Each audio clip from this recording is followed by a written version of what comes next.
Well, hello, everybody. Tommy here, World at War Comics, and my next special guest is the legend himself, Mr. Kevin Conrad, joining us. Kevin, how are you doing? It's such a pleasure to meet you. Pleasure to meet you too as well, man. I'm happy to be here. This is awesome. It really is. Well, before we get into the whole world of comics, Kevin, man, I would love to talk about your drumming. Can you kind of talk about your band and how people could listen to you? Because that's a side that maybe a lot of comic book fans don't know about you, Kevin. It'd be fun to kind of talk about this Kiss band that you have. Yeah, man, I'd be happy to. The band is called History, like history. Sounds like history, only Kisstory. You can find us on Facebook. We do have a YouTube site too. Just look up like History Tribute Band, and you should be able to pretty easily find both the Facebook and the YouTube that way. Um, I have been a massive Kiss fan since I was 14 years old, 1975. Yeah, it's been quite a while. And been playing the drums off and on my teen years. I've had longer stints of not playing the drums than playing the drums, going to like even like a decade when I got married. There they were in my bedroom. They're all set up with the corn. I'd walk past them every day. Never touched them, you know. And then about 15 years ago or so, my cousins, I have cousins, there are three brothers and a friend, and we all wanted to do this Kiss thing. So we started a non-makeup, like, we'd go and play and I'd look like I do right now, with just a regular shirt on. Maybe I'd wear a Kiss t-shirt, something like that.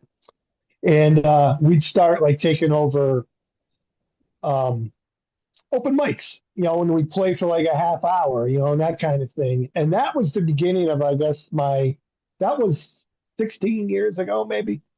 That was the beginning of my, playing in a like a so-called Kiss tribute. That wasn't a true tribute. That was just for fun. Joined another band after that, went, belly up, like a three-piece band for a while, a rock band. And then about 11 years ago, started another non-makeup Kiss tribute called Revenge. And then we would put the wigs on. It would be all, the 80s, 90s is what we focused on. We'd wear the 80s, 90s garb, and that kind of thing. I had the big froey wig on, the Eric Carr wig. And as you can see behind me, I got the drums behind me. And this is my jam room that I'm in right now. Um, and the walls are adorned with all Kiss paraphernalia and stuff like that. You can see some of it behind me. And yeah, we started playing out. We started getting quite a big uh, following in the area with the non-makeup thing. And the bass player that joined that band last had this little band called History, which has been around since like '96, a non-makeup band. And he sort of retired it, and things were going well with the non-makeup thing. And he wanted to. His name's Vinny Dawson, a great guy. He wanted to start start it up again, and he was like, yeah, I just wanted, like 44 shows a year, not a big deal, that kind of thing. We could still do the revenge thing. And I go, well, I'm doing it. I want to be Eric Carr, not Peter Chris. I love Peter, don't get me wrong. But I'm a big rock, heavy metal, heavy hitter kind of thing, 180 degrees away from what Peter is all about. Great drummer, and in his day, I loved him.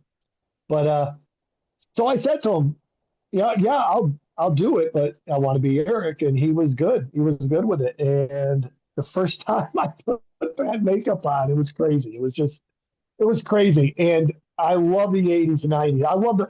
I've been a fan, like I said, since '74. So we're talking original members in '75, actually. But um, something about the 80s and '90s, when Eric came into the band and that, yeah, the real heavy drumming, and I just love that stuff. So a lot of Kiss purists are going to hate me for it, but I play in that more than the original stuff. So I kind of miss it. We do a handful of songs, from my era, like the Eric Carr era and that kind of thing. We're going to be bringing into more of it into the set now, but yeah, it's been over. about 3.5 years now. I've been doing the makeup thing, and every time I paint, it takes me about an hour to paint my face, and I cut in the white first, and I leave the black. You just see my flesh, and then I'll do the orange around my eyes, like Eric did, and then I get the black out, and I'll do my lips, just starting to make that transformation, then slowly from the thing, and get the one eye done, get the other eye, and as soon as I close up that black and I look at myself, and I'm like, oh my God, is that me? It's just crazy. It's just crazy. It's like a complete transformation. Throw the wig on, and it's like, and then obviously the costume, and it's like, holy cow! It's just I can't even explain the.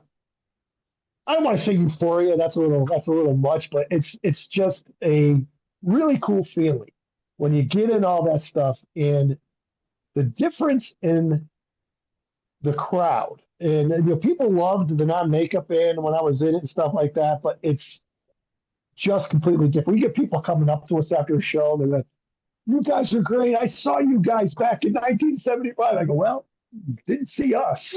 They think we're the real band. Sometimes it's crazy. It's That's it's awesome. it's really insane, but it's a lot of fun. And it's a release. For me, it's a lot of work. Doing a show will wreck me for days physically, because I'm up at 7 a.m. breaking down my kit, bringing it down, 2 flights of stairs and packing it up. And then we got at the stage, we have a big trailer where we carry the stage show. We have four guys in the crew, that set up, but I still do my share of stuff too. And man, if it's drivable, I'll come home the same night. And sometimes I'm not back in bed till 3 in the morning. I've been on the go since 7 the previous morning. But it's a lot of fun. It's well worth it. I'll do a lot of bitching, during the setup and stuff like that. And as soon as you get on stage, man, it's like it's all worth it, man. It really is. It's a labor of love too. We get paid, but you know, Yeah. it's really a labor of love more than anything. Now you've But played that's my yeah. you played Go without the ahead. I'm sorry. makeup and you've played with the Yep. makeup. Does your style of play, do you get a little bit more aggressive with the makeup on? Does it change anything? That's a really good question. Probably not. Uh, I don't know. Maybe I'm going to backpedal a little bit. Maybe it does because you really do feel like a different person when you're in the makeup. You feel like you're completely, you're not yourself anymore. You're in a character now. That kind of thing.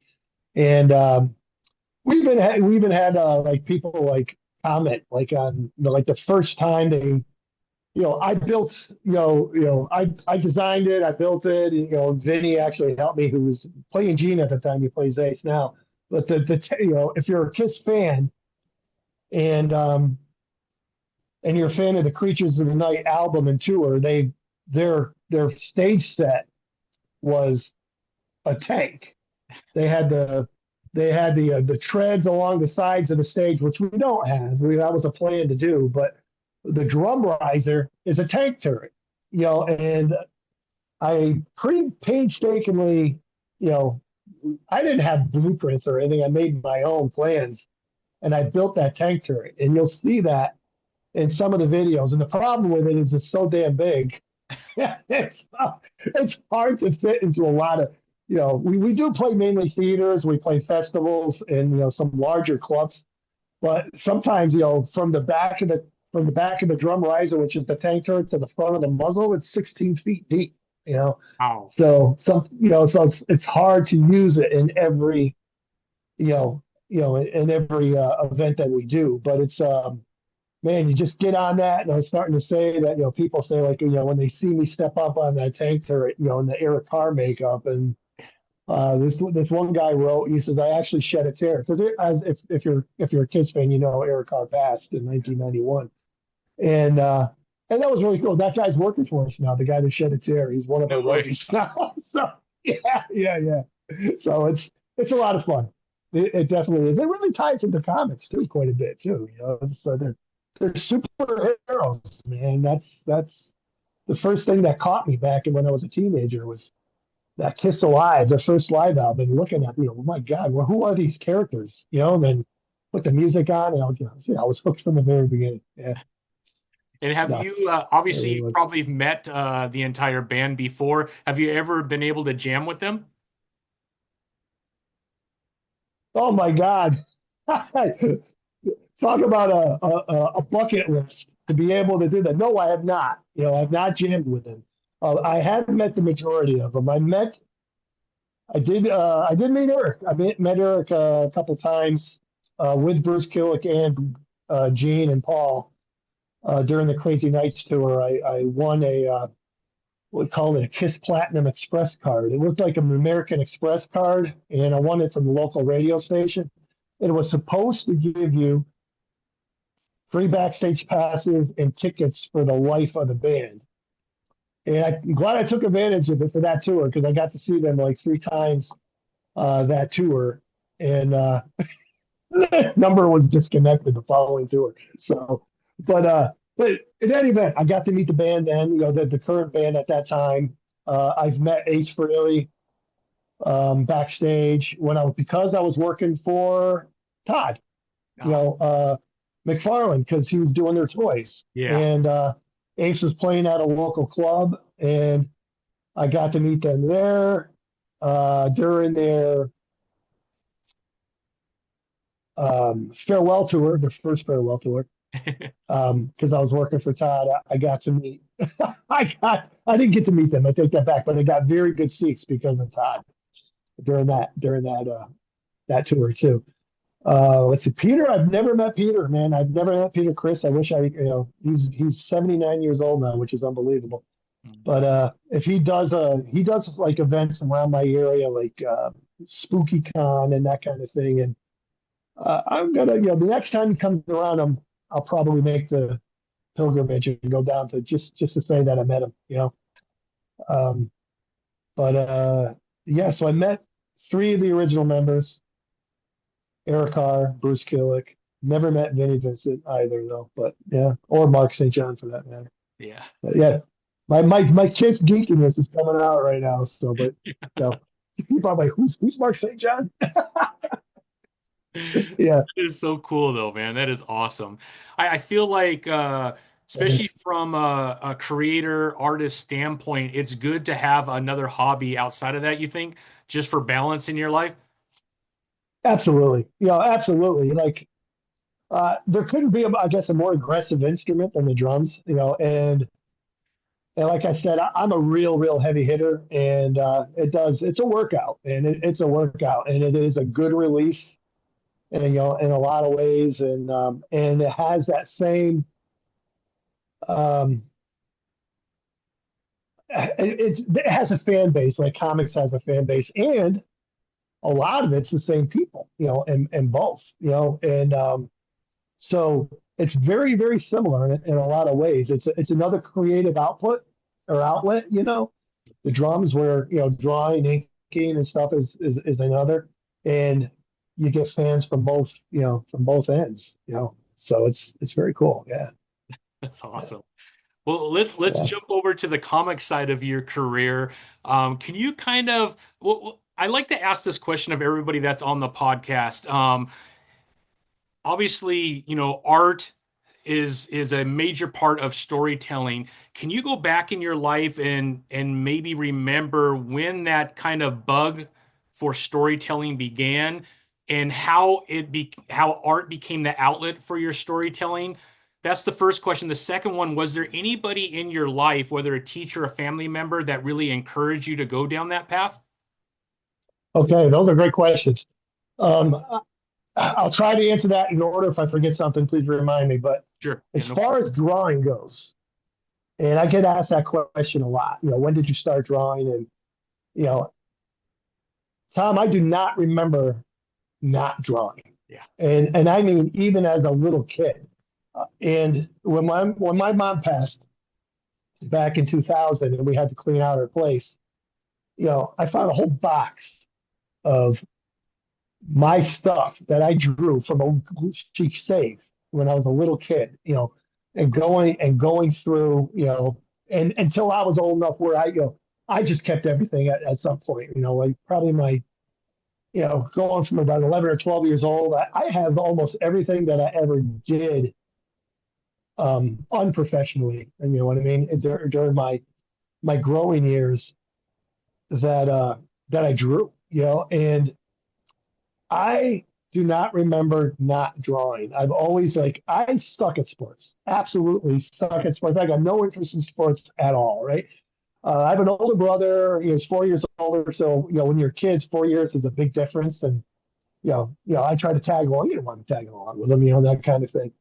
And I would want to draw. My group of friends would want to play baseball or football. And I know the sports, but I am just a klutz when it comes to that kind of stuff. I'm not interested. I'm not interested. But I would play and make a fool out of myself. I'd look like, people of my generation say like Jerry Lewis trying to catch a football or Jim Carrey, trying to catch a baseball, and just really, I, I don't have it in me, and I would get my group of friends as a kid. We'd all sit around and I'd finally convince them to draw, and then I'd be drawing, and then they'd see what I'm drawing and they'd give up, that type of thing. And I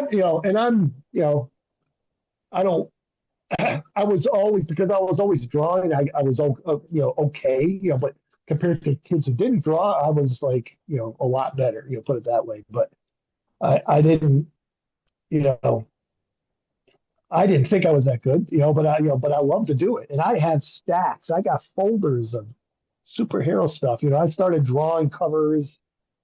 Copying covers and interior pages. And that kind of thing. And so support wise, my mom was she was very talented. She wasn't an artist by trade, but she was an artist, and she was very, very talented. She'd be able to draw all the time. Both my older brother, and my older sister were both very good too. They never pursued it, right? Um, I'd be drawing all the time, and my biggest thing was I'd be telling my parents, one day I'm going to work for Marvel. I'm going to work for Marvel. My mom, try not to burst my bubble saying, that's great, honey, but have a backup plan, kind of thing. You know what I mean? And so she supported me, but she was probably a little bit more realistic about, your chances of working for, something like that. But um, high school. So in high school, my two art teachers, I had the same thing, and my high school went 10th, 11th, 12th grade. These days it's ninth through 12th, I guess. And I had the same two art teachers for the entire time. And they saw the talent that I had and they wanted to be able to, you know, bring it out. And there were some talented kids in the class, but they gave me separate projects from everybody else in the class. It was, they were trying to prepare me for art school or college, whatever I tried to do, after that. So the support that I massive support. Um, Ms. Samil and Ms. Mastars, man, I just, you're going back, graduated high school in 79, 80, 45, 46 years ago when I graduated. And yeah, I remember them. They were a huge support for me. And so they did prepare me for that. And when I did go to college, I just went to a local 2 year junior college, and I got a 2 year degree in associates applied science. But I majored in art and commercial art, and all of my instructors did the same thing for me because they saw it too. And they said, compete with me, don't compete with anybody in the class because there was no portfolio interview when I went to college for that. If I went to a true art school, there would have been a portfolio interview. So I was a little bit disappointed when I saw most of my peers. There were some very talented people. I'm not taking away from anybody, but all my instructors said the same thing. Compete with me as an instructor, than your own peers in your class. That kind of thing. And it was a good experience. They didn't teach me how to draw. I learned some applications, I should say, and they helped me build a portfolio.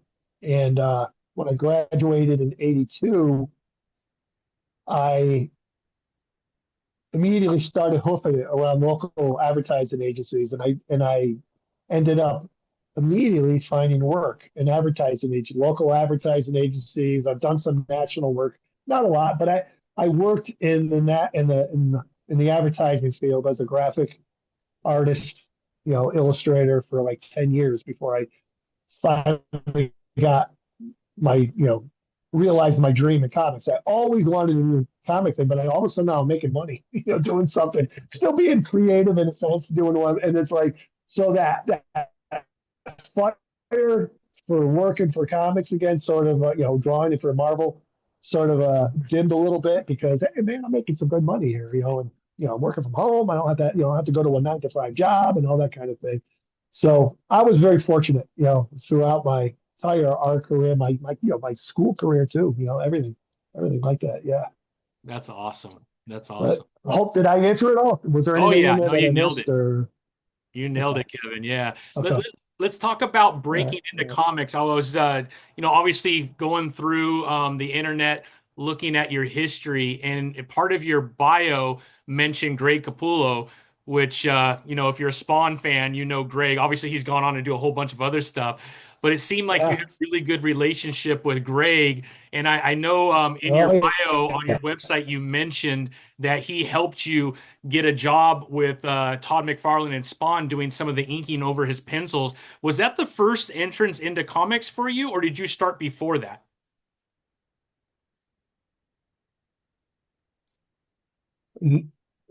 I started before that. And so a little backstory of Greg and I. Greg and I grew up in the same city, Ah, right? He's a year younger than me. So he was a grade behind me in school. When I was in junior high school, and we had this like thing called, art club, and that kind of thing. And I'd be drawing all the time. I'd be drawing on my notes and stuff like superheroes and stuff like that. And there'd be people that would come up to me, kids that would come up to me and say, "Hey, there's a guy in school that draws just like you," that kind of. What's his name? His name is Greg, and never met him. I never met him in junior high. And he would get the same thing. And when I met him, actually, it would have been 11th grade because he he came into the high school in 10th grade. I was in 11, and I met him in art class, and he was in my art class. So there's one of the guys that, and we became fast friends. And that's like, oh yeah, I heard about you, and then that kind of thing. And damn, that guy was so, like, even back then he was just so insanely talented. And we became fast friends. And my first band was with Greg back in high school. We had a rock band that we put together, and we would go, we would do sample pages for Marvel. He draw and I draw, right? And let's just get it straight right now. His stuff always blew my stuff away. But I was doing what I wanted to do, and hopefully it was good enough for Marvel. And we live. I know he has a house still up nearby me here in upstate New York, but I think he spends the majority of his time now in Arizona. But we would take our sample page and we'd take a train, talking probably from 19 years old, 20 years old in that era. We take a train down to the Marvel offices, and we just go right up to the receptionist, that kind of thing. And a lot of times we would just drop the stuff off, and we'd get a rejection letter, kind of thing. And there was one time where we went down, and you know it was almost like we got to know the receptionist by her first name, kind of thing. Oh, here they are again, that kind of thing. She goes, hang on a second, and then 5 minutes later, Jim Shooter comes out, and he's got both of our sample pages in his hands. And I don't know if Greg, hopefully Greg remembers it the same way I do, but remember him saying at that point, now keep in mind, we were both very young in our 19, 20 years old. And Jim says, if I could put the two of you guys together and make one artist, because he had strengths and I guess I had strengths, but more mine were probably more weaknesses than anything. But that was really, really cool. And that was before, uh, I guess, no, I was in college. No, I was in college at that time.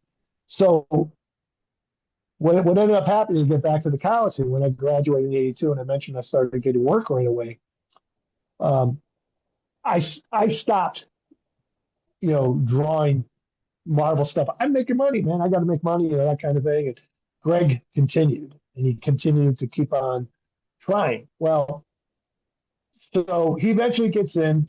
I don't remember the year that he got in, but I remember like he started out. I think it was on Quasar, and he worked his way up doing other books, and he got on X Force for Marvel. And after Liefeld left, and now I'm seeing all the success, and now I'm getting this, the hunger back to work in comics. And of course, I wanted a pencil, right? I did want a pencil, and he I'm trying to get it straight now. Yeah. So it was all Federal Express at the time. There was no internet really to speak of, really, at that time. We're talking the very, very early '90s, and he gave me full size Xerox copies of his pencils to like probably 4 pages of the book he was working on. And this is before Blue Line, printing the Blue Line and inking. I I brought them home. I taped them to the back of the Bristol board. He gave me like some pages of his Marvel Bristol board, and I inked his his pencils, over on my light table. And if you've ever tried to see through Bristol board, but needless to say, they came out pretty good. And I had a great foundation. Greg's an amazing artist, um, so the foundation was there already. So unless you're, super horrible, you're going to look good on Greg Capullo, that type of thing, right? And that was my first foray into inking, and he put him in his box, his FedEx box, and shipped them off to Bob Harris, his editor at the time. And, you know, I don't know, fast forward a day, however long it took to get, for the thing to get there, and he gets a call from Bob. And, you know, Bob's like, got the pages, they look great. Who ate these? And, Greg's like, oh, my buddy Kevin did. And, that was all it took, and he's like, does he want a job? And that was all it took. So sometimes it's not what you know, obviously it's who you know. That was how he got me into comics. Greg got me into comics. Um, Now, Greg and I were, I don't want to speak his story, you know what I mean? But I've helped him out from the time we became, friends in ways, and this is kind of his way of helping me, paying me back. One thing I will say is he didn't even have a drafting table. He didn't come up. He will tell you if you know Greg's story, he came up very poor, right?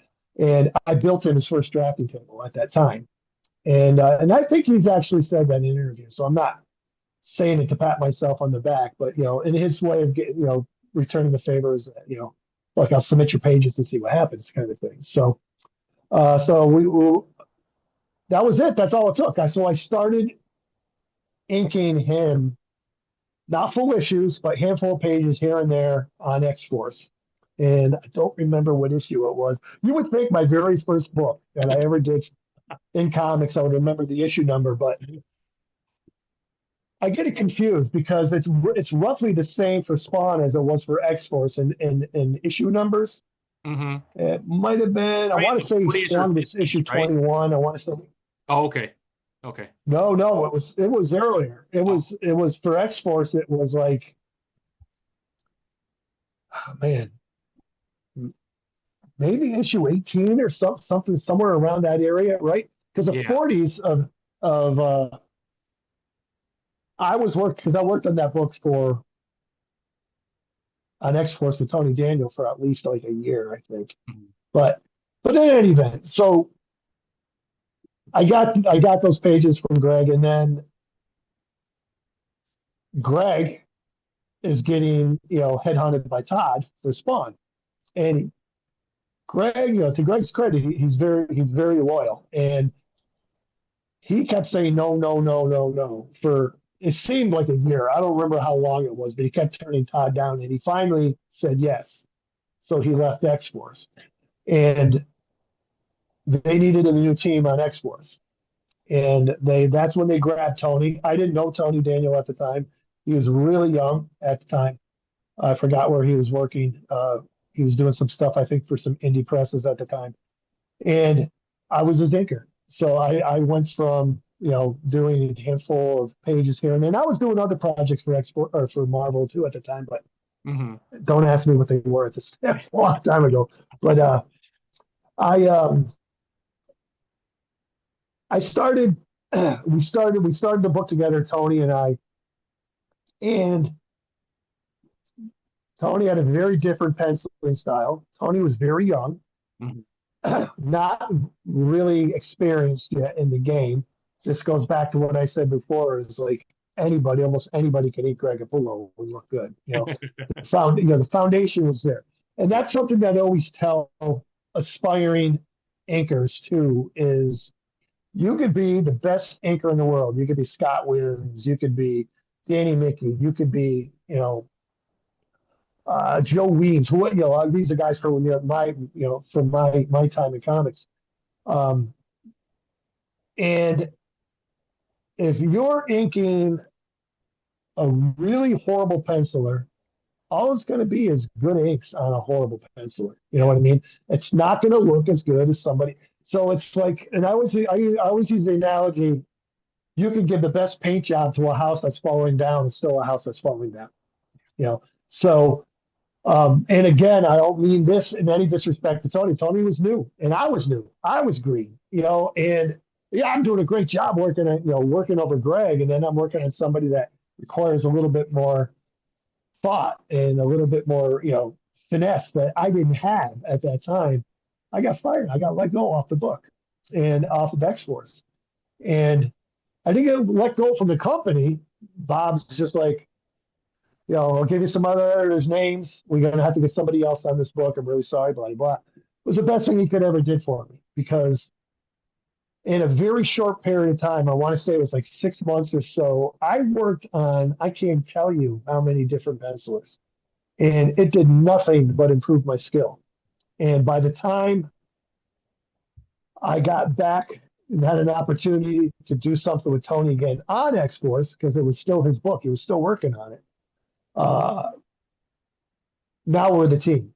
Yeah. Now Bob, Bob rehired me on X Force, and Tony and I are doing very well with X Force and the Phalanx Covenant, arc and all that kind of stuff, and we're really gelling. And my inks have you know, come quite a ways from what they were when I first started inking Tony back in when he first came on board.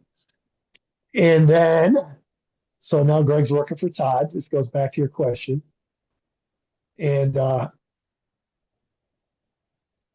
Todd is looking for a team for Spawn Blood Feud. Hmm. Again, to Greg's credit, I know a guy, at least who can ink it for you, that kind of thing. And so Todd hired me to ink Blood Feud. And at the time, I think it was supposed to be over Brad Gorby.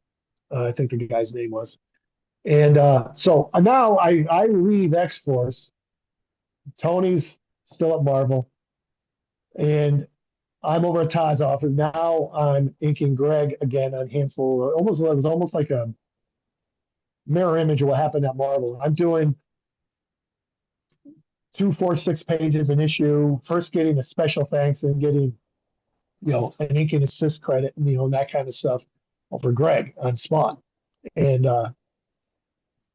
then the Blood Feud thing is becoming a thing. And I don't know what was, I think that, I don't know why Brad didn't do the book, but Todd was like, I need a different pencil. I need a new penciler for this. But it hadn't even started yet.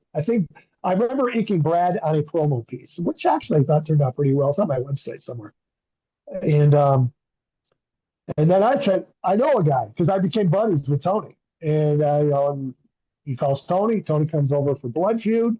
We do the Blood Feud thing, and honestly, man, the rest just becomes it was just this natural flow of from Blood Feud to like Tony, I think moved on to DC. I went on to Spawn the Dark Ages, or no, I don't remember which one came first, Psycho Circus or. Yeah. Spawn the Dark Ages. You know, I think Psycho. the internet never What was lies, it? Kevin, but according to the internet, you started on Spawn 28. Um, Okay, yeah, 28. yeah. All And then right. as far as some of the other like Blood Feud, it looks like that was well, it's showing volumes, but yeah, your name is all over these, Kevin. Yeah, I did. You touched a Yes, lot in yeah. Spawn and Witchblade and all that. It's awesome, man. Oh, oh, for sure, man. It was an incredible journey, and I gotta say, I probably worked for Todd for over the course of like maybe 6 years. I learned more from that man in those 6 years. Between him and Greg, I would go over Greg's, and work. Like he was 15 minutes away from me. I drive over there. We work together. He had two tables at that time, and I would do my work there, and just like picking his brain, picking Todd's brain. The Art T. Bear, another anchor slash artist penciler who did work with Greg on a bunch of stuff. He worked, I think he started out at Extreme, and then he was that man, because he was friends with Greg, would, this is before I would, he mentored me when I first started, working as an inker. He'd spend, it felt like hours on the phone, just coaching me. And I would literally, I had a copy machine at home. I would copy the page, in two halves, and I would fax it to him. And he'd be looking at the facts, and he'd be like critiquing my inks over this is Art T. Bear. And he said, you need to do more of this and a little less, that kind of stuff. And I learned a lot from that guy too. So I was in a very good place, with very supportive people, in the industry, which is, you know, what, the industry in general is you need to be looking over your shoulder all the time because there's somebody always looking to take your job, and that's it. You got to be on your toes. You got to be able to keep up with your skills and because there is, and especially now, man, with the internet, that where before it was a small pool of artists. So like yeah, Federal Express made it a thing where they could ship from coast to coast or even outside of the states to get an artist to do something, but oh my God, now with the internet and digital and that kind of thing, that it just opens it up to it's an ocean of talent and really talented people, and the it's so much harder, I think, for a lot of people to stay relevant, these days than it was back in those days, Yeah. you know. But yeah, the internet does a lot. So issue 28, that makes sense for Spawn. And I still want to say it was around issue 16 or so with X Force. X4, it says And it 22 on the website right here, 22. but Okay. again, All yeah, right. it could be Okay. 16. Yeah. Yeah. Yeah. Either way, Kevin, I that could be wrong. Yeah. an Yeah. insane career, man. I mean, just looking at your body of work, and I'm obviously familiar with you because I'm 50. I'll be 50 in April. Yeah. And so, the 80s was a big part of my life when I was first taken to a comic book store. And luckily, there was one right by my house. So I was able to ride my bike there. And, it was amazing. And then we were talking before we hit record. Once the 90s hit and Image Comics started, it just became Oh yeah. like a whole nother world. I mean, art took over, right? It was really the story that led everything. And then in the 90s, art took over everything. And we all kind of joke around because some of the stories at Image Comics, it wasn't about the story, it was about the bombastic art and the double page Yeah. Yeah. Yeah. spread. But that's what we loved. I mean, it was just so aggressive and in your face that we loved, and the colors and the paper that they printed everything on. It changed the game forever. I mean, everyone It does did. It really what did. Image was doing back, and you were there, man. I mean, I that's know. incredible, Kevin. It's crazy. It really is crazy, Tom. And I think back at it, and how lucky and fortunate I was, to be like, because I get those books over, when I do conventions, and it's like I'm going out, because some of that stuff is like, oh my God, it's like, like someone will like throw me a book like an X-Men Adventures, and that was like one of my forays after I got fired off of after the X Force in the initial time, and it was like, oh my God, that it was like I don't even want to look at that stuff, but but hey, it's part, but I own it. It's me. It's, I look at it, it was on the job training. I got paid to work at Marvel and to learn my skill, learn my craft, and then even going forward at Image, same thing. And I had a great opportunity at Image, and like working for never was actually in the studios, but Wildstorm and studios doing stuff for them and doing stuff for Silvestri's group, and it just was it was a dream come true. It really was. Yeah, Yeah. I had such a great fortunate time, during that I mean, period. Yeah. you've touched so many different titles over your career, from DC to Marvel, from Image Comics, and this might be, I don't even know if you can answer this, but when you look back at this amazing career that you have, is there like a title that you always wanted to touch and then you got to touch it, or is there a title or a job that you did as your favorite of your entire career, or is that too difficult when you've done it so long? No, that's a two-part question. Yeah. Um, so is there a title that I wanted to touch and always wanted to work on? And the Hulk for sure, right? And the closest I got to that was Hulk 181 Destruction, I think it was called, with Jim Muniz was penciling it. It's a cool book. It was good. The Abomination, I remember, was part of the story arc. It was a limited run. I think it was like 4 issues or something like that. But um, always the Hulk was like one of my favorite because Spider-Man was my absolute favorite character growing up as an adult. And people ask me to draw Spider-Man, and go, yeah, and you can thank Todd for that with all the crazy webbing, all that kind of thing. Um, I will tell you without a doubt, the biggest dream job, and for me, it was in for me personally, it was the pinnacle of my career, and I would say my best work ever was Kiss Psycho Circus Yeah. over Angel Medina and then Clayton Crane. Um, Again, knowing from the how we started this Q&A, where I come from, and then Todd asking me, you know, hey, do you want to ink a Kiss series? It's like, I couldn't get the word yes out of my mouth quick enough, but it was like, and I always say when people ask me that question, you know, I got paid very well, but little did they know I probably would have done it for nothing.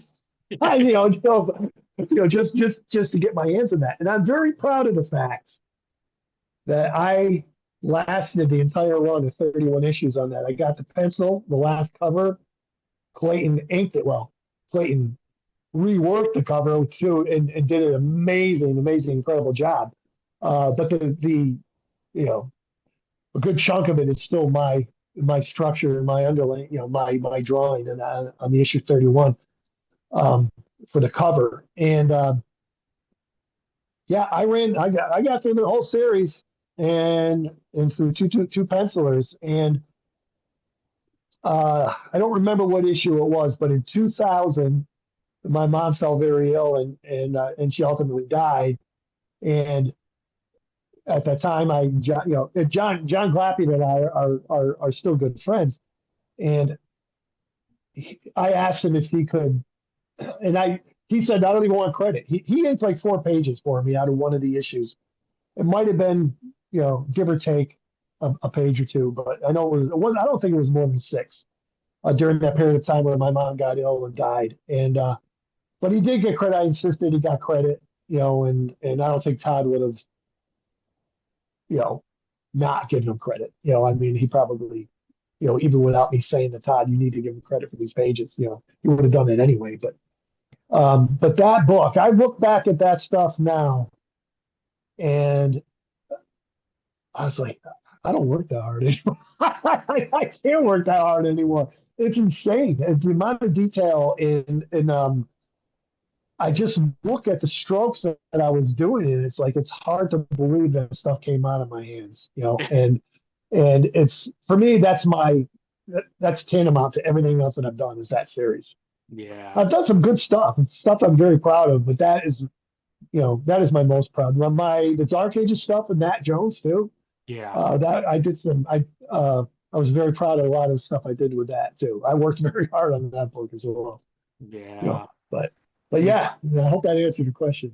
No, absolutely. Absolutely, it Yeah, did. And I'm just going to throw up on the screen right here that issue number 31 where you did the pencils. yeah, Yeah, let's pop that yeah, up so everyone could kind of see take a look at this, but it is an absolute thing of beauty. Uh, yeah. and And obviously reading your bio and understanding that passion that you have for Kiss, absolutely gorgeous. And I could only imagine just the euphoria that you've had being able to touch this book, being the fan that you're. And Todd's a huge, obviously, fan of Kiss as well, which is why he's done all these action right. figures and everything. But what an awesome, awesome opportunity. It was great, and you know what? We didn't even ask Todd. It was like I had asked Clayton, and Clayton was such a great guy. I really felt like I was part of the art team and not just somebody finishing his pencils. You know what I mean? And when he came on board on that book, and we had talked on the phone, and I distinctly remember him saying, you've been on this book for however many issues it was, number 16, 17 issues now or whatever, and that number stuck in my head. That 16 is going to come in somewhere. I don't know where, but and he said, I need your help. He said, I need you to make this book, make me look as best as he possibly can, because he felt like he was green, he was new, that kind of thing. So throughout, and I did it with Angel, not so much with Angel, but more so with because I had Clayton's blessing. Yeah. Um, Not total redraws, but just tweaks here and there with stuff like that. And then I'd send it to him, like, oh wow, man, that was a lot better, and that kind of thing. So he got me back with that issue 31 cover, because when I penciled it, I wish I had. I didn't even think about it. I didn't know where this was going to go, so I should have been a little bit more prepared. But that Gene Simmons on that issue 31 with the bat wings and the cauldron of Yeah. teeth and stuff that he's squatted. That's all me. And what I had behind him, which you see a lot of smoke, and I had this billowing smoke, and I had the Kiss avatars like the star Yeah. and the Peter Crit, like all kind of like floating in the smoke. And then when he sent it back to me, and he drew that dragon in there. And so that's all Clayton. That's full credit to Clayton. I can't take credit. I love to take credit for that, but um, but that's what I'm talking about, man. It's just this simpatico where you just play off of each other, and you can do some really really cool stuff. And Dan's colors on there too. Yeah. Dan Kemp. That might have been Dave Kemp. I think that might have been Dave. But the two brothers, they're almost like the same, color wise too. Just Mhm. great. Everything in that book was just Yeah, top look at shelf, that. top shelf. Look at that. Yeah, Thing of beauty, yeah. Kevin. It's a thing of beauty. Oh my God. Yeah, I do love it. Yeah. Did now being the Kiss fan that you are, did the band Gene and ever see this, and did you ever get feedback from Todd, or you don't know? Oh, so, as far as production of the book goes Yeah, just so you know, did he get a itself, in copy, and general, did he the have whole. any? Yeah, Oh yeah, absolutely. Yeah, yeah. So when the book was in development, and I agreed to do it, and then Angel came on board. Todd had reached out to us and said, okay, so here's the deal. The book is a go, but in order for this book to happen, Gene Simmons has to own all the original artwork. right, wow. right. So we All of it had to for come up 31 issues, Kevin? All of it? 31 issues, all of it, 31 issues. A So lot of this art. story will go in, yeah, yeah. So it we came up with a price. I don't know what Angel's price was. I came up with the price. Todd says it's got to be, yes, worth it to you, but it also has to be worthwhile. You can't. just because he's Gene Simmons and he's a millionaire, you can't say, all right, I want $10,000 a page, that kind of thing. So came up with a thing, and the book did pretty well, very well in the beginning. And I would get two checks. I would get a check for producing the artwork, from Todd McFarlane Productions, and I would get a separate check, also from Todd McFarlane Productions, um, for the payment of my share of each book, which was 8 pages. He would, I got 8, and the penciler got 16. Oh, So I got 1/3 of the book, and I got every third cover, right? So I would get those things. So when it came to issue 28, 29, 30, 31, yeah, we knew the book was going to get canceled. We already had some covers in the can for cover the books beyond issue 31 were ultimately ended, but oh, the book ended up not making any money anymore. So it was, everything's got an end life. You know what I mean? At some point, and it went 31 issues, which is actually really good. And so you know, so I probably should dance around this a little bit, but oh yeah, no, so there's no protect what you got to money protect, Kevin. anymore Yeah. out of, all right. So there's no money anymore out of the till, uh, you know, to pay the whatever the franchise fee was to Gene, and then ultimately Gene having to pay for those last 3 pages because the agreement was like that second check from Todd for the buyout of the pages was actually coming out of the profits to the franchise, which was rightfully so. He wanted the pages, that type of thing, right? So I can end up. I'll just end the story there. So the last, I'm going to shorten the story quite a bit and say the last 3 issues of that book, um, those pages did not go to Gene. Those went to me and Clayton. Oh, So, and Clayton and I decided instead of getting 8 pages out of every book for me, Clayton's like, why don't you take an entire issue and I'll take the other 2 issues. You take the cover that goes with that issue, and then we'll split the other covers that were supposed to go beyond the, if it's going to stay in print. And that's what we did. And um, my biggest regret is not keeping any of those pages. But those pages went for just an insane amount. The covers alone, the 3 covers that I had, mm-hmm. the 2 that were in the bank and the one that was in print, the 3 covers I had were, I put everything on eBay, and they just got some insane prices. So yeah, so there's very little of that book out in the, you know, in the public. There's three cover or three, yeah, I'm sorry, 3 issues that are, I should say it this way, there's 1 issue because I don't think Clayton ever parted with any of his pages. I think he still has them. Oh wow. So I think the only pages out there are the a buy issue that I got. Was the Yeah, issue that you got, yeah. did it happen to be 31 since you penciled the cover by chance? It was. Yeah, It good. was 31. Yeah. And the very last page to that, page 24, was a very cool homage to the band. I just remember, I remember vividly a cityscape, with just like, the buildings coming out like that, and you're looking at a car driving away from you, and up in the clouds are the 4 members of the band, and it is an homage to the Kiss "Hotter Than Hell" cover. Though those figures of the faces from that there too, and I don't know that there was an announcement that the book was getting canceled, but within the artwork itself, on the bottom of that page, I put in a little box and kind of like uh, a fancy font that I just hand drew. I don't even know how to Finis, Finis. That's it. The end. And that was great. It was a good. And boy, I regret selling that cover though. Yeah. Yeah, but it's always like, I don't want to say feast or famine, but Yeah. you always need money for something, right? Yeah, Always. Yeah. Always. yeah. Always. Always.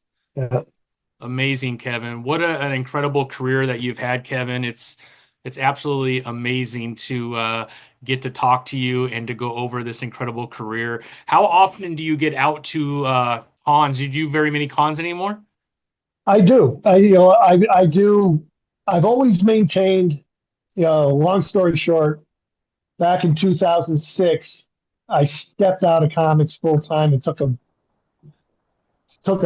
real job, with benefits, which I needed desperately, health insurance and that kind of stuff. And I did that job for 18 years. I just retired back in May from that. I haven't cut my hair since March. So, Good for you. yeah, so I Congratulations. don't regret it. Thank you. But I don't regret it because that job did afford me um, financially to get myself out of. I'm sure you hear from a lot of artists. I was in debt with both the feds and the state. It took me 6 years to pay that all off. With that job. I have a 401k now. I have a pension. And right now I'm collecting on that, and I'm able to focus more on comics. But during that period of time, I always did shows. I always did commission work. That kind of thing. People would find me online, and I still do that. And this is probably one of my busiest years for conventions and gigs with the band too. But I don't know what you call it on Facebook. The you got your profile picture, and behind your profile picture, you got the banner of Oh yeah, you yeah, could yeah. put. Yeah, Banner, yeah. your bio, Well, and all I got that. all. What's that? Your banner and your bio, all that good stuff. Yeah. So I on that banner behind my profile pic, I've got all my dates. Oh, I think I got like 20 between. I got like 10 band gigs, and I got like 14 comic conventions that I'm doing. Not some of them are within driving distance, but a lot of them are out of state. And that's another thing that I'm very, very grateful for is my time in comics. I was on some good books, and it is it's been comics were very good to me, and I do a lot of mid-level and small cons and mid-level cons. I could I do New York, could I do Chicago, could I do San Diego? Yeah, I could, but I pay for it. You yeah. know, all these other ones I don't pay for. It's all paid for by the promoters, and I'm busier this year, than any other year for shows, and I love doing them. I love doing them. It's an opportunity for me to meet the fans, and it's really crazy how many. And it's I joke when I say to this, thank you for remembering me, and it's like, you kidding me? I got kids, in their teens coming up to me with my books and that kind of thing. So it's pretty crazy. But yeah, I love it. I still do it, and I'm currently probably stepping on a question you were going to ask me anyway, but I am doing a book. Oh, It's a Kickstarter. Larry Hobb is writing it. Guy Dorian Sr. is penciling it, and I'm inking it, and it's called Mounties versus Werewolves. The oh, Kickstarter, it made its money, so we're able to produce the book, and that book should be out sometime in the summer.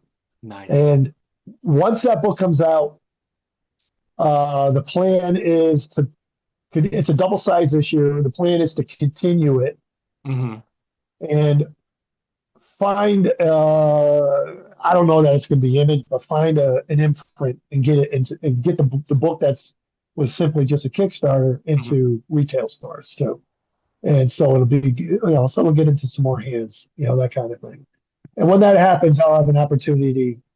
Guy and I talked about me doing a short like 8-page backstory to include in it, and I'll pencil it. So Awesome. yeah, So yeah. it's not on Kickstarter yet. You haven't launched it yet? Well, the Kickstarter is already done. It's Oh, it's it's done. So the yeah fulfillment this year. Yeah. yeah Yeah. yeah. It's fulfillment picture. Oh yeah. And so yeah, the Kickstarter's done. Um, and the book right now is in the production phase. Yeah. For the Exactly. actual artists doing their thing. Yeah. So it's yeah. So I'm looking forward. I'm looking forward to getting that actually finished.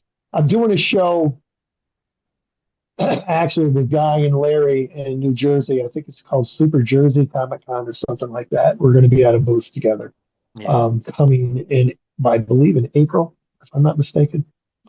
I pick up my phone, look at it, but I'm using my phone to talk to you, so I can't. It's all good, Kevin. What I'm going to do is I'll go to your Facebook. I'll get all the dates down. What I'm going to do is I'm going to put it below in the on the YouTube page, so that way all fans will have your website, know how to follow you on social media, and then obviously have all the dates for all the cons that you're going to be at. That way they could get excited and plan to have the titles that they want your signature on, my friend. That's awesome, man. I do appreciate that. Yeah, that's great. Yeah, so yeah, I'm on. I have my regular Facebook. I post all my art, my personal one, I should say, which I have a lot of fans on there. I've got my fans Facebook site, uh, Instagram. I'm on Twitter, or not Twitter. Yeah, Twitter, which is now X. Yeah, I rarely ever post on that though. I don't understand that one. To yeah, tell you the truth, but that's that's pretty much where you'll find me. And my website is kevinconradart.com, and it's not wholly updated, but it's pretty up to pretty date. good. I still have to add some Absolutely. more stuff on that. Yeah, Yeah, yeah, yeah. Yeah, I spent some but I do time on that appreciate it. this afternoon, and yeah, Oh, it's a nice. great website. So Yeah, yeah, yeah. incredible, Kevin. What an amazing career that you've had. I'm glad it's not over. I'm glad you're still doing your thing, my friend. And I'll also go and make sure I put some of your dates down for your band too. So that way, if people are kind of in the area where you're playing, they can check you out there as well. See you banging on the drums. Yeah, yeah, that's awesome. Yeah, they're on that same Facebook thing. You'll see it. So you can just download the JPEG and then go from there. You know. I love it. I love it. Anything Yeah. else we're missing, Kevin, that you want to kind of talk about, or did we cover everything? Um. Yeah, I think that's pretty much it. I'm just like expect to see more from me, I guess. Because now that you know I've got more time on my hands, and and that's why probably this is one of my busiest years with conventions too. And hopefully you'll see more of me in the. Oh, I just did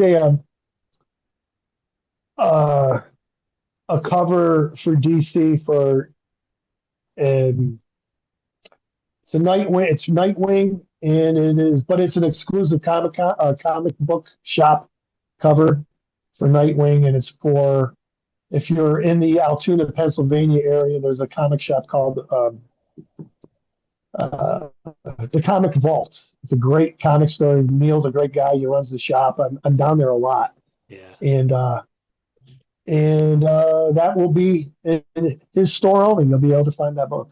So, that's awesome. but yeah, yeah. So, yep. So Incredible. I guess that's it. Yeah, Yeah. Well, Kevin, yeah. I can't tell you how much I appreciate you entrusting me with your story and coming on the podcast. Big fan of all your work. I Thank you. have some of the titles back here: Witchblade, The Darkness, which we didn't talk a lot about, but you've Oh done, yeah. and then obviously Spawn, and then Marvel D. I mean, you've touched so much, Kevin, over your amazing career, and just from a fan perspective, I think a lot of us would say the same thing. We really appreciate it, all the work that you've done to take our minds off of our of reality, so we could get lost in stories, and that's what I love about comics. That's awesome. Thank you so much for this opportunity, Tom, and again, thank you for remembering me. Yeah, of course. How could I So, not, Kevin? How could I not? You're in half my comic books in my long boxes, so. so can I ask you where you're based out of?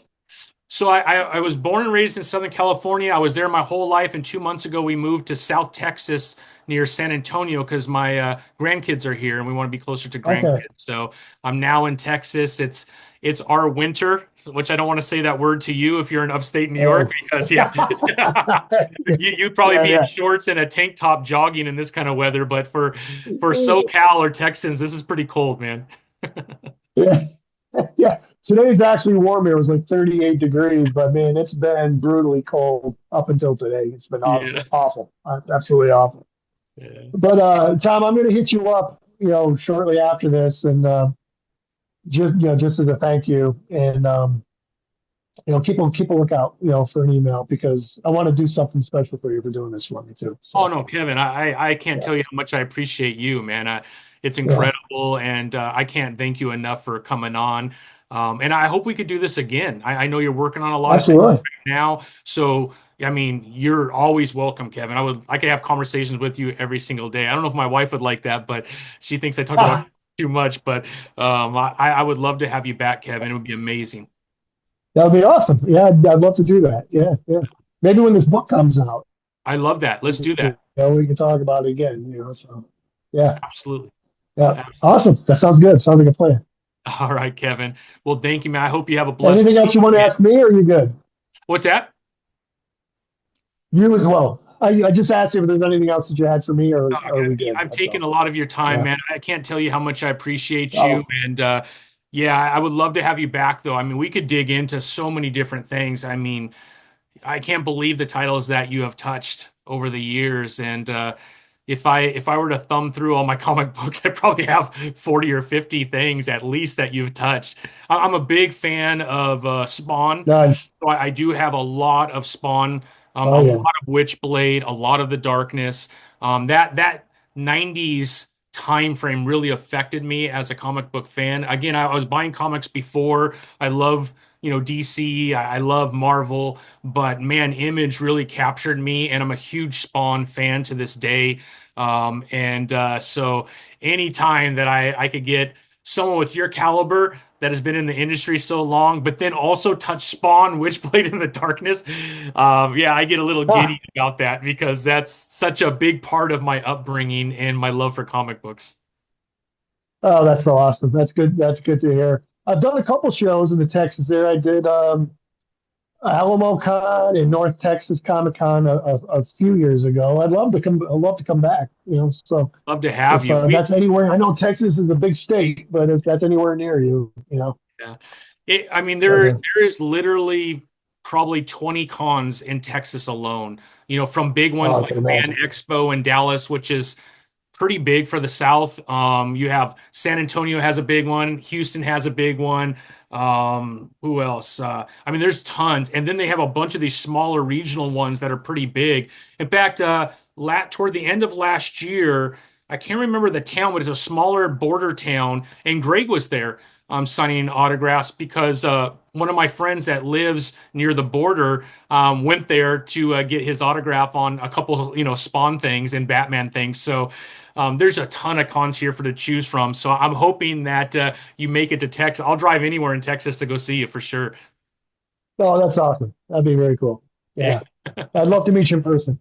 I would Yeah. love that. I would love that. And if I make it to Uh, New York, I don't. You don't go to New York Comic Con though, right? I don't do the big, I don't do New York, but if you look at that site, I don't know. I am doing some. They're all 1 day shows in some of the southern states. Same promoters flying me out to these different shows in different states. I know there's Kentucky, Oh, so my parents live in but Kentucky. Maybe I can meet you there. That would be amazing. I would love to see you in yeah, I Kentucky. think it's. Oh yeah, so yeah, look it up. You'll see it on there. I Yeah, will. yeah, So for that's where sure. we're All gonna right. meet, my friend. That's where we're gonna meet. My parents live in a little tiny town of like 3,000 people called Nancy, Kentucky, and Oh so wow. you got Louisville, you got even Nashville's not too far away. It's about an hour and a half. So that whole area, they have a lot of cons there too. So if you're gonna be anywhere in Kentucky, it's a small state. I'll be there, my friend. I think the two you just mentioned, Louisville and Nashville. Would you Yeah, say Nashville? yeah, yeah. I want to they ring a bell because when I made that up, it was like I think there's like two or three that I'm doing in Kentucky, different Well, that's where cities. I'm gonna So meet you, there's a good Kevin. chance. Yeah, yeah. Nice. Very good. Yeah. I love it, Well, Kevin. that's awesome. Thank you so much. Yeah, no, I really appreciate your time, and we'll be in touch. I would love to do this again. Me too. Me too. Yeah. All right, my friend. Thank you. All right. You have a great night. You Thank you. too.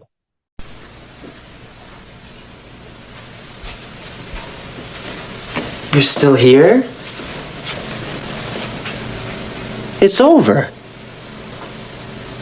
Go home. Go.